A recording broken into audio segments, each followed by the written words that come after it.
Trump-loving Ellison family to own a part of TikTok's U.S. operations.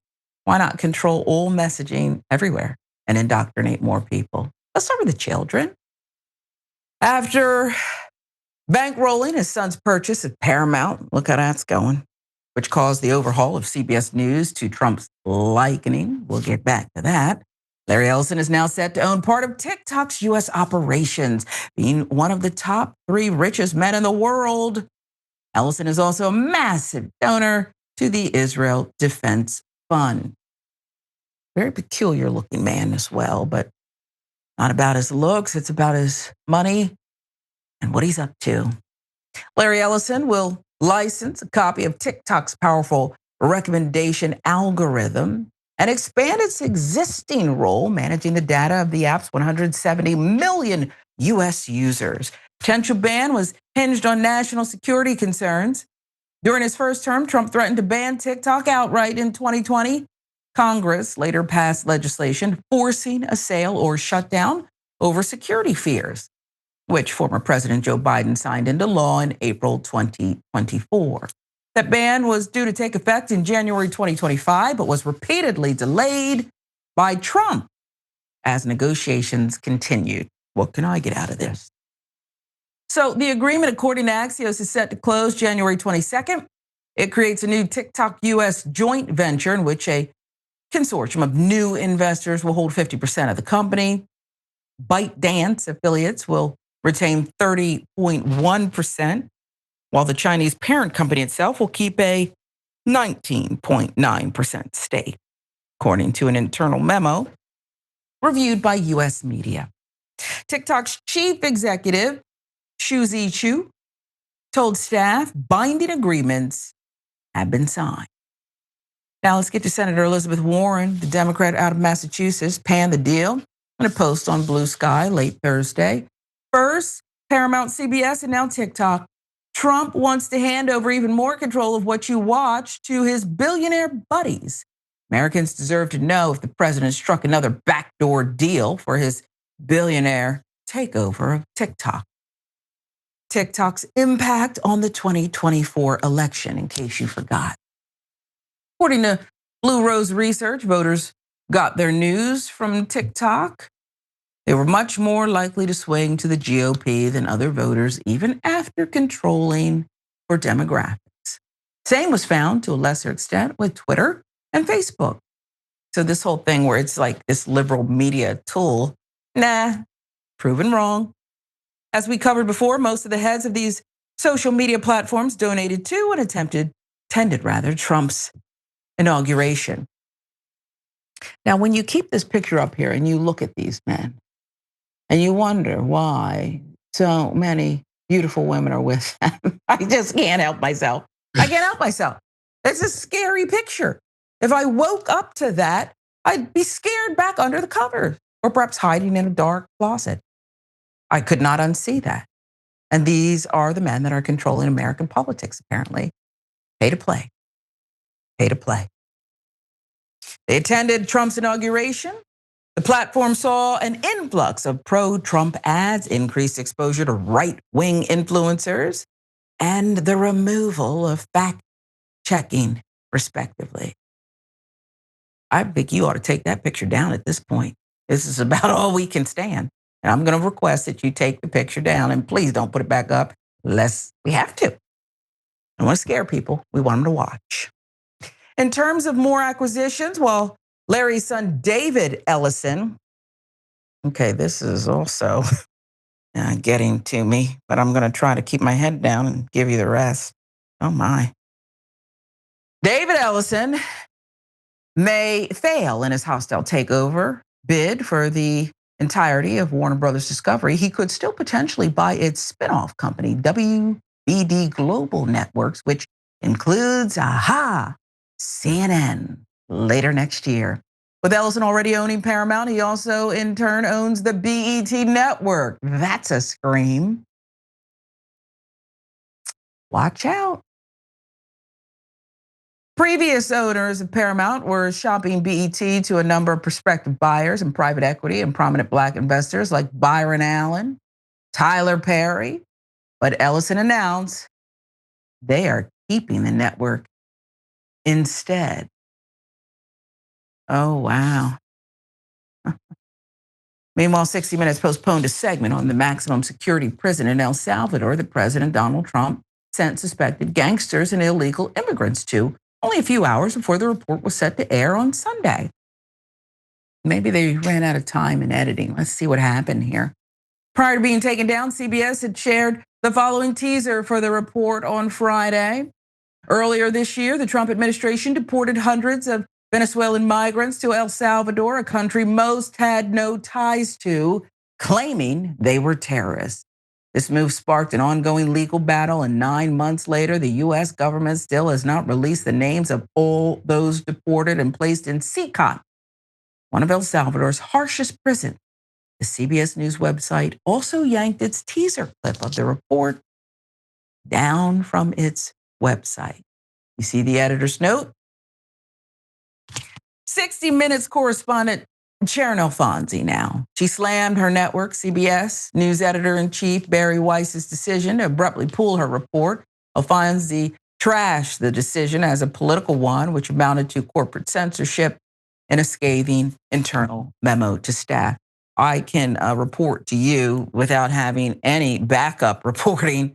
She will soon be spending more time with her family. It'll be her decision, I assure you. She will not be at the network much longer. Okay, that's my prediction and my opinion.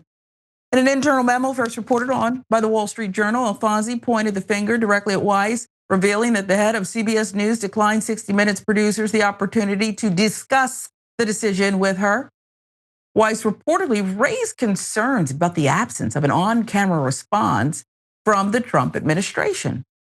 Alfonsi countered that the network had repeatedly sought comment from the White House, Department of Homeland Security, State Department. Instead, they were met with silence. Their refusal to be interviewed is a tactical maneuver designed to kill the story, Alfonsi wrote. If the administration's refusal to participate becomes a valid reason to spike a story, we have effectively handed them a kill switch for any reporting they find inconvenient.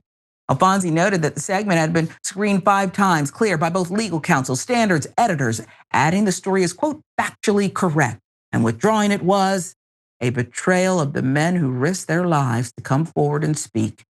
In her own statement, Weiss defended the move, insisting this is a routine editorial caution.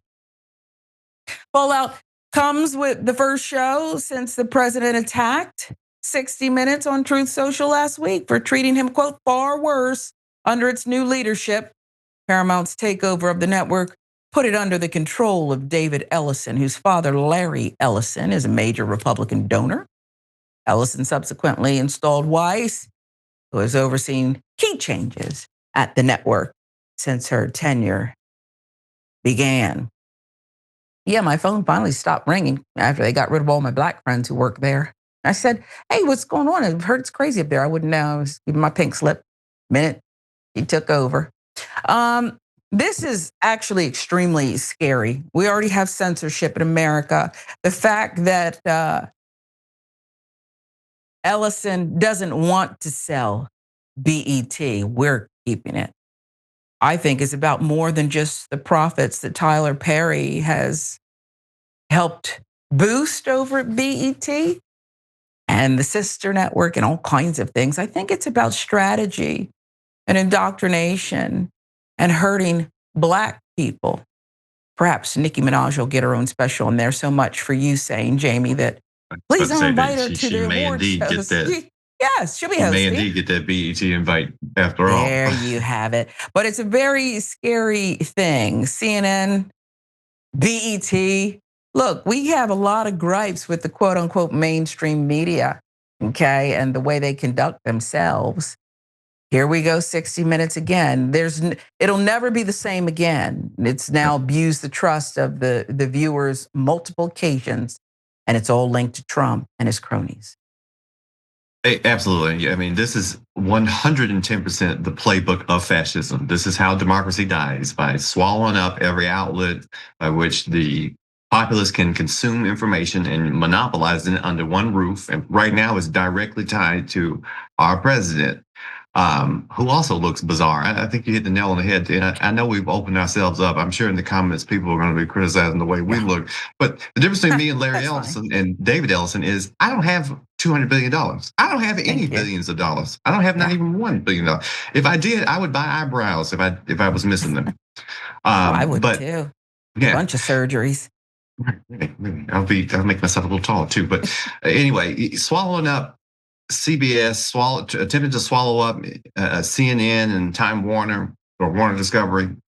TikTok, they saw the Republican Party sees the writing on the wall. Same with their mad dash to try to redistrict in the middle of the decade. They see where the populace is going, and they're jumping ahead of it, trying to subvert the way of democracy because they are authoritarian. These people are authoritarian, and they have more money than the Catholic Church, and they can use this money now that we stop paying attention. If democracy is preserved as long as we're willing to fight for it, and the minute that we stop looking, they're going to start swallowing up our means by which we participate in this democracy. Now, and Barry Weiss, do you know the editor-in-chief of any other news network? Do you know the editor-in-chief of CNN? No, because they're supposed to be behind-the-scenes figures. She's been at CBS for all of 14 seconds, and she's jumping in, killing stories, doing on-camera questionnaires with who was it? We just did it on her. I forgot her name. It jumped right out of my head. The wife of Erica Kirk did that Q&A where she was essentially feeding her talking points and the town hall situation. That town hall. This is a disaster. Gone are the days of Walter Cronkite where you can trust what you saw on TV, on the news, on CNN, on CBS, on 60 Minutes. Used to love watching 60 Minutes.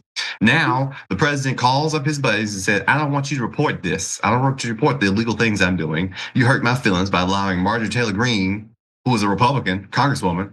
Why did you allow her on there?" And all of a sudden, now they're going to edit and curate. Now that all of a sudden Donald Trump is the editor-in-chief of our news media. Yeah.